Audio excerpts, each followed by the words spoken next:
Picture this. You're walking through the African wilderness when suddenly, massive stone walls appear out of nowhere. No cement, no mortar, just perfectly fitted rocks stacked 20 feet high. Your jaw drops. How is this even possible? This isn't some made-up story. This is exactly what happened to explorers who stumbled upon Great Zimbabwe. And for over 100 years, the world's greatest minds have been scratching their heads, asking the same question. How did ancient Africans build something so incredible that it defies everything we thought we knew about medieval construction? But here's the thing that'll blow your mind. The secrets hidden inside these walls are finally coming to light. And what we've discovered changes everything we thought we knew about African history, ancient technology, and human civilization itself. Today, we're diving deep into the most mysterious ruins in Africa. We'll uncover who really built Great Zimbabwe, reveal the mind-blowing engineering techniques they used, expose the massive conspiracy that tried to hide the truth, and discover why this place holds secrets that could rewrite history books forever. Trust me, by the end of this video, you'll never look at ancient Africa the same way again.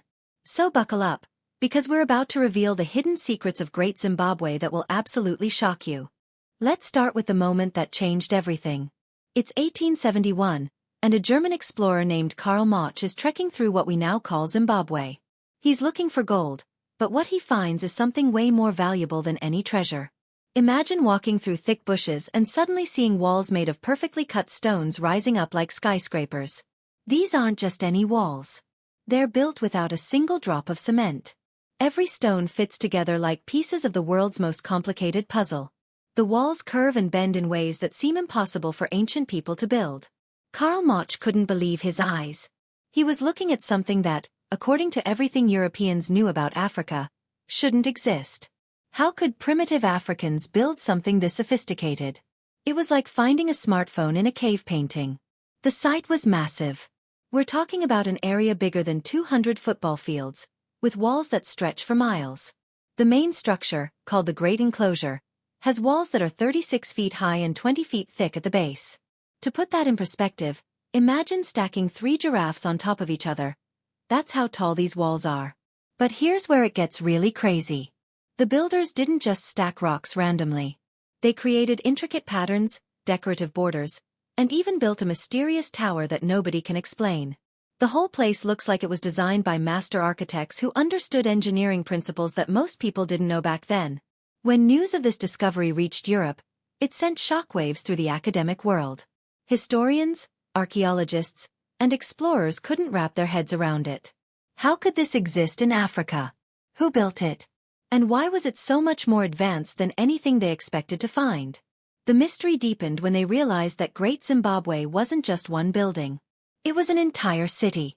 There were smaller structures scattered across the hills, residential areas, and what looked like a royal palace on top of a massive granite outcrop. This wasn't just a random settlement. It was a sophisticated urban center that could house thousands of people. Even more puzzling was the location. Great Zimbabwe sits in a valley surrounded by granite hills, but there's no major river nearby. Why would ancient people choose to build such a massive city in what seems like the middle of nowhere? What resources were they protecting?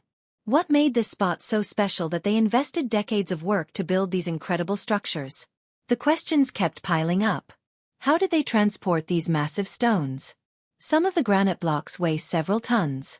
How did they lift them 30 feet into the air without cranes or modern machinery? How did they cut the stones so precisely that they fit together perfectly without any binding material? And perhaps the biggest mystery of all. If Africans built this incredible place, why didn't anyone in Europe know about it? Why weren't there stories, legends, or historical records about this amazing civilization? What happened next is where our story takes a dark turn. Because instead of celebrating this incredible African achievement, many Europeans couldn't accept the truth. They started making up wild theories about who really built Great Zimbabwe. Some claimed it was built by Arabs, others said it was the Queen of Sheba, and some even suggested it was built by aliens.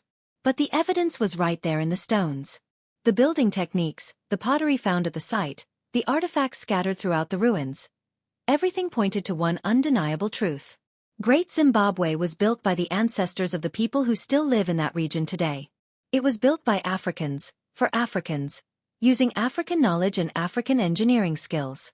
This revelation was so threatening to colonial thinking that it sparked one of the biggest cover-ups in archaeological history. But we'll get to that scandal later.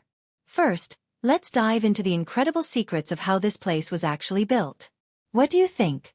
Are you as shocked as those first explorers were? Drop a comment below and tell me what amazes you most about Great Zimbabwe so far. And if you're loving these mind-blowing historical secrets, make sure to hit that subscribe button because we're just getting started. Now let's talk about something that will absolutely blow your mind. The engineering behind Great Zimbabwe is so advanced that even today's construction experts are scratching their heads trying to figure out how it was done. First, let's talk about the stones themselves.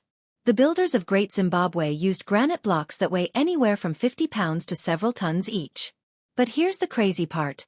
They didn't just randomly stack these rocks. They created a building technique that was so sophisticated, it wasn't used anywhere else in the world at that time. The technique is called dry stone walling. But don't let the simple name fool you. This isn't like stacking rocks in your backyard. The builders of Great Zimbabwe perfected this method to a level that seems almost magical. They cut and shaped each stone so precisely that they fit together like pieces of a 3D jigsaw puzzle. No mortar, no cement, no binding material at all. Just stone on stone, held together by perfect engineering and the laws of physics. Think about how incredible this is. When you build with mortar, you can hide small mistakes. The cement fills in gaps and holds everything together even if your measurements are slightly off. But with dry stone walling, there's no room for error. Every single stone has to be cut to exact specifications. One mistake and the entire wall could collapse. But the builders of Great Zimbabwe didn't just avoid mistakes. They created architectural masterpieces. The walls have decorative patterns that look like they were designed by modern artists. They built curves that flow like water, creating structures that are both incredibly strong and beautiful to look at. Let's talk about the Great Enclosure, which is the most famous part of Great Zimbabwe. This circular wall is 820 feet in circumference. That's almost 3 football fields wrapped in a circle. The wall starts at 20 feet thick at the base and gradually gets thinner as it goes up, ending at about 6 feet thick at the top. This isn't just pretty design. It's brilliant engineering that distributes weight perfectly and makes the structure incredibly stable. Inside this massive wall is the mysterious conical tower. Nobody knows exactly what this tower was used for, but its construction is mind-blowing. It's 30 feet tall and 16 feet in diameter at the base, built entirely of carefully cut granite blocks arranged in perfect spirals. The precision required to build something like this without modern tools is almost unimaginable. But how did they actually do it? How did ancient Africans move stones that weigh thousands of pounds and stack them 30 feet high? Here's where the detective work gets really interesting. Archaeological evidence suggests they used a combination of techniques that shows incredible ingenuity. They built ramps and used a system of ropes, pulleys, and wooden levers to move the massive stones. But the most clever part is how they planned everything. The builders didn't start with the big stones at the bottom and work their way up. That would be impossible without cranes. Instead, they built the walls in sections, creating a series of platforms that allowed them to gradually build higher and higher. It's like building a spiral staircase out of stone, where each level provides the foundation for the next. They also used the natural landscape to their advantage. Great Zimbabwe is built on and around granite outcrops, natural rock formations that provided both building material and structural support. The builders incorporated these natural features into their design, creating a structure that looks like it grew out of the earth itself. The precision of their stonework is so incredible that modern masons study Great Zimbabwe to learn techniques. The joints between stones are so tight that you can barely slide a knife blade between them. The walls are perfectly vertical, with no lean or bulge even after 800 years. The curves are so smooth and precise that they look like they were made with computer-aided design. But perhaps the most impressive part is the planning that went into the entire complex. Great Zimbabwe isn't just one building. It's a carefully designed city with different areas for different purposes. The hill complex sits on top of a granite outcrop and was likely where the rulers lived. The great enclosure in the valley below was probably used for ceremonies and gatherings. Smaller structures scattered throughout the area housed the general population. The whole city was designed with defense in mind. The walls weren't just for show. They created a series of defensive barriers that would make it nearly impossible for enemies to attack. The narrow passages between walls could be easily defended by a small number of warriors. The elevated hill complex provided a perfect lookout point to spot approaching threats. Even the water management system was incredibly sophisticated. The builders created a network of channels and drainage systems that collected rainwater and directed it where it needed to go. They understood hydrology and engineering principles that most medieval societies hadn't figured out yet. What makes all of this even more incredible is that they did it without written blueprints, without metal tools for most of the construction, and without any of the machinery we consider essential for large construction projects today. They used their knowledge of physics, mathematics, and engineering. Knowledge that was passed down through generations of master builders. The level of organization required for this project is staggering. Thousands of workers had to be coordinated over decades of construction. Stone had to be quarried, shaped, and transported. Food had to be provided for the workers. The entire project required a level of social organization and planning that rivals any ancient civilization. This brings us to another shocking revelation. The people who built Great Zimbabwe weren't just skilled builders. They were running one of the most sophisticated societies in medieval Africa. Are you starting to see why this place is so mind-blowing? Let me know in the comments what aspect of the engineering impresses you most. And don't forget to like this video if you're learning something incredible about African history that you never knew before. Get ready for this because what I'm about to tell you will completely change how you think about medieval Africa. Great Zimbabwe wasn't just an impressive building project. It was the capital of one of the richest and most powerful empires in the medieval world. We're talking about a civilization that controlled trade routes stretching from the Atlantic to the Indian Ocean. A society so wealthy that gold flowed through their cities like water through rivers. An empire so advanced that it had diplomatic relationships with China, India, and the Arab world centuries before Europeans even knew Africa existed. Let's start with the money, because the wealth of Great Zimbabwe was absolutely insane. The empire controlled some of the richest gold mines in Africa. We're not talking about small-scale mining operations. These were massive industrial complexes that produced tons of gold every year. The rulers of Great Zimbabwe were literally sitting on mountains of gold. But gold was just the beginning. They also controlled the ivory trade, mining operations for copper and iron, and they had access to salt deposits that were incredibly valuable in medieval times.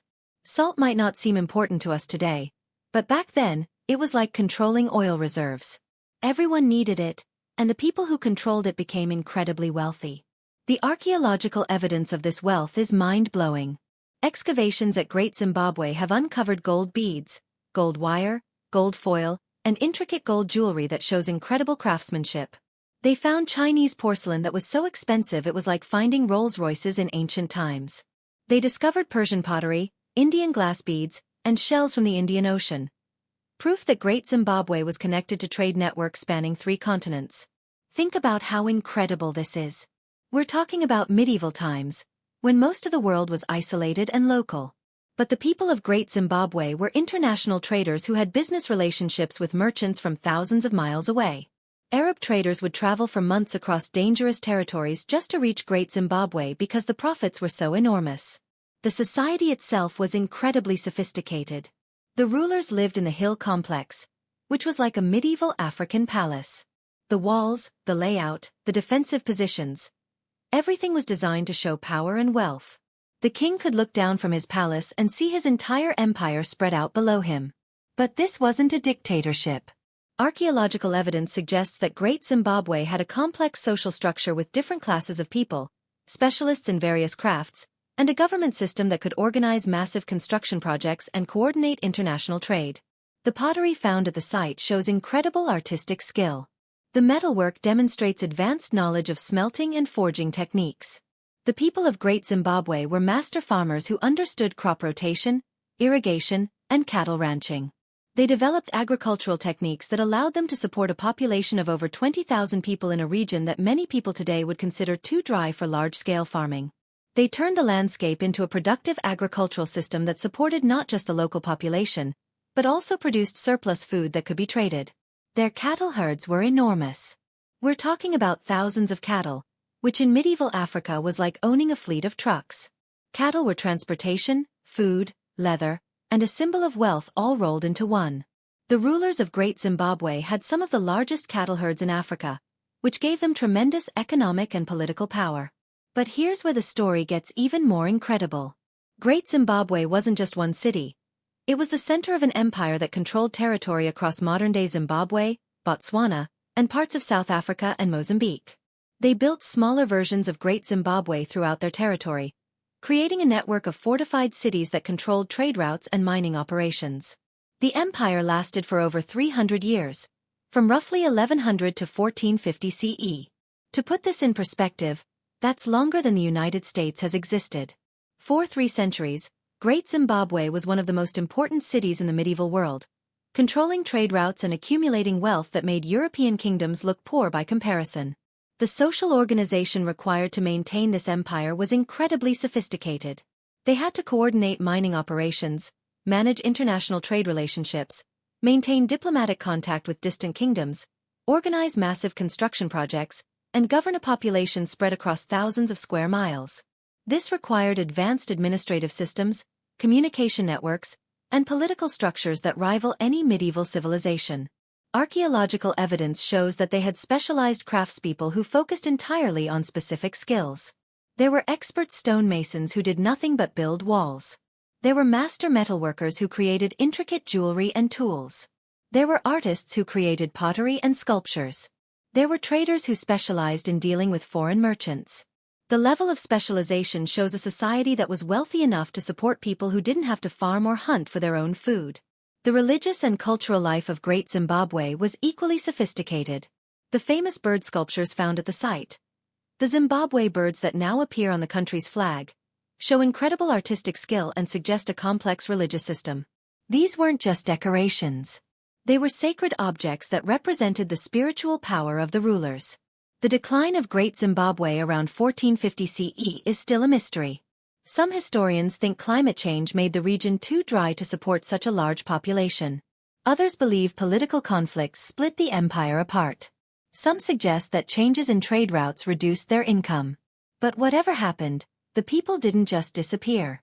They moved to other regions and established new kingdoms, carrying their knowledge and skills with them. The descendants of the people who built Great Zimbabwe continue to live in the region, maintaining oral traditions that kept the memory of their great civilization alive. When European explorers arrived centuries later, local people still remembered the stories of the Great Stone City and the powerful empire that built it. This is what makes the cover-up we're about to discuss so outrageous. The evidence was always there. The people who built Great Zimbabwe never disappeared.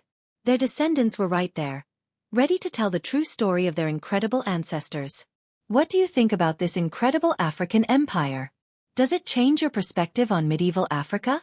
Let me know in the comments, and make sure you're subscribed because the next chapter reveals the shocking conspiracy that tried to hide this amazing story from the world.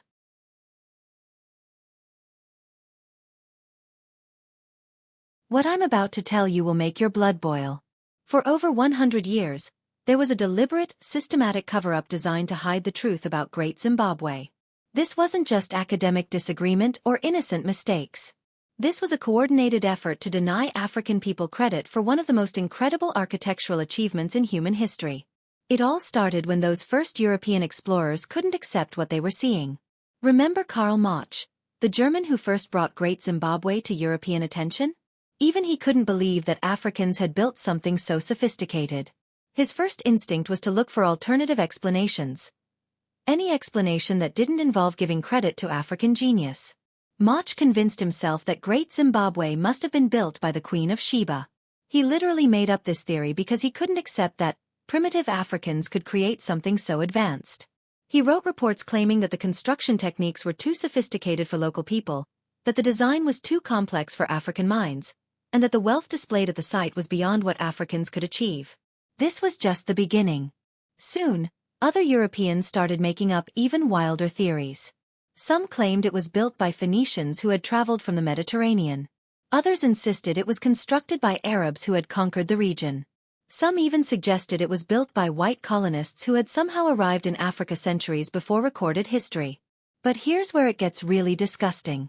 When actual archaeological evidence started proving that Great Zimbabwe was built by indigenous Africans, instead of accepting the truth, European colonial authorities decided to destroy the evidence. In the early 1900s, a man named Richard Hall was put in charge of Great Zimbabwe. Hall wasn't an archaeologist. He was a journalist and treasure hunter who was obsessed with proving that Great Zimbabwe wasn't built by Africans. He spent years literally destroying archaeological evidence that contradicted his racist theories. Hall removed over 12 feet of archaeological deposits from Great Zimbabwe. Think about what this means. 12 feet of carefully layered historical evidence. Pottery, tools, artifacts, human remains. All destroyed because it proved that Africans built Great Zimbabwe.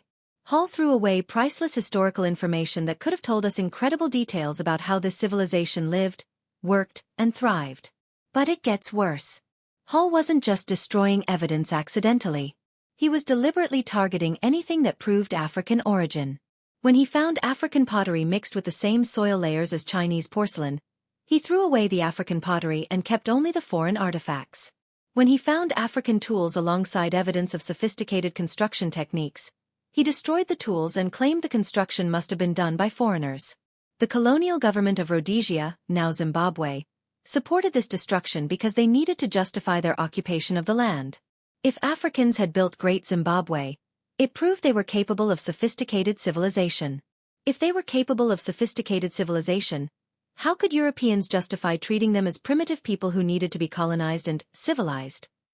So they created an official policy of denying African achievement. School textbooks taught that Great Zimbabwe was built by mysterious ancient peoples who had disappeared long before modern Africans arrived. Museum exhibits displayed artifacts from Great Zimbabwe but claimed they were made by non-African civilizations. Tour guides were instructed to tell visitors that the ruins were built by Arabs, Phoenicians, or other non-African groups. This wasn't just happening in Zimbabwe. Similar cover-ups were happening all across Africa wherever Europeans found evidence of sophisticated African civilizations. Archaeological sites were deliberately misinterpreted. African achievements were attributed to foreign influence. Historical records that mentioned advanced African societies were ignored or dismissed as unreliable.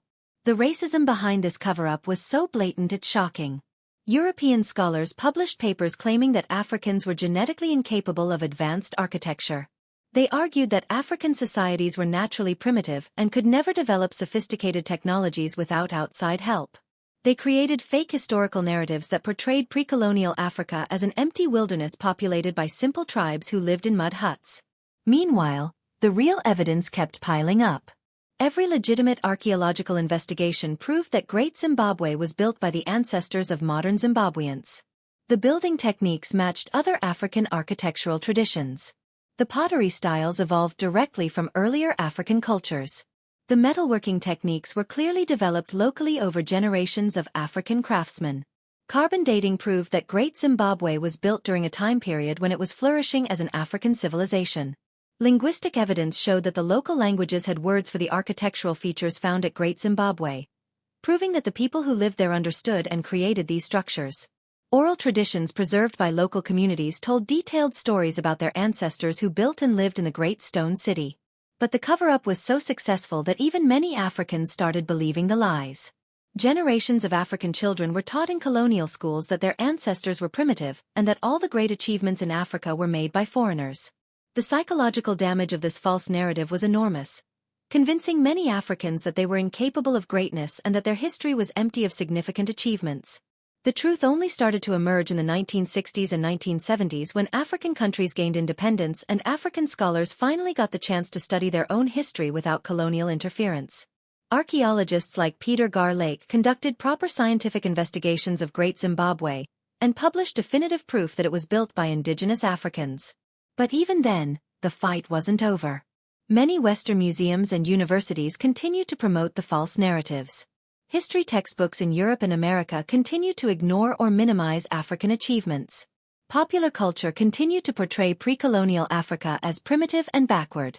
It took decades of work by African and allied scholars to slowly correct the historical record.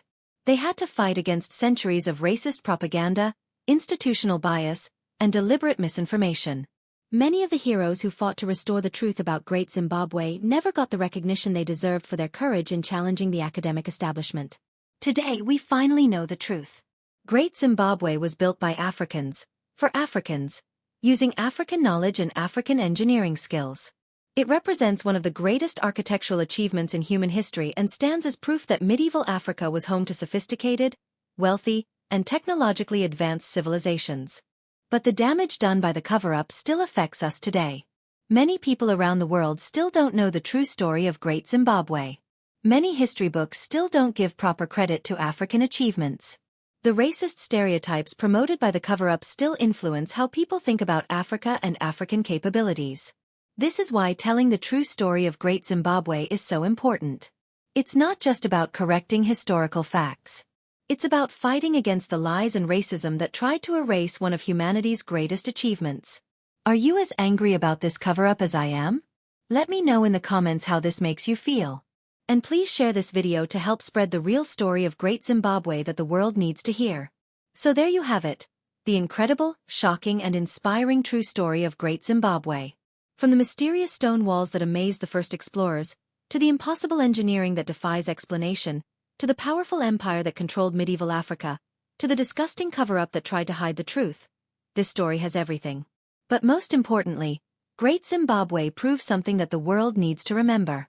Africa has always been home to brilliant, creative, and sophisticated people who built incredible civilizations that rival anything in human history. The ancestors of modern Africans weren't primitive people waiting to be civilized by outsiders. They were master architects, skilled engineers, successful traders, and powerful rulers who created wonders that still amaze us today. Great Zimbabwe isn't just an archaeological site. It's a symbol of African achievement and a reminder that the real story of Africa is far more incredible than most people realize.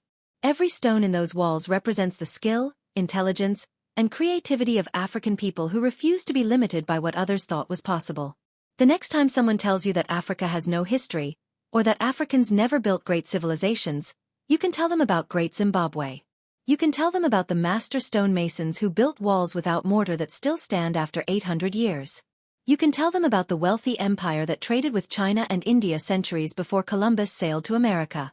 You can tell them about the sophisticated society that created one of the architectural wonders of the medieval world. And remember, Great Zimbabwe is just one example. All across Africa, there are incredible historical sites and amazing stories waiting to be discovered and shared. The more we learn about the real history of Africa, the more we realize how much we still don't know. If this video blew your mind like it blew mine, make sure to hit that like button and subscribe for more incredible stories from African history that will change how you see the world. Ring that notification bell so you never miss an upload, because we're just getting started with revealing the hidden secrets of Africa that the history books forgot.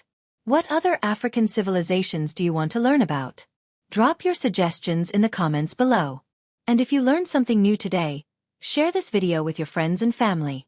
The true story of Great Zimbabwe and African greatness deserves to be heard by everyone. Thanks for watching, and I'll see you in the next video where we'll uncover more incredible secrets from the amazing continent of Africa. Until then, keep questioning what you think you know about history, because the truth is always more incredible than the lies.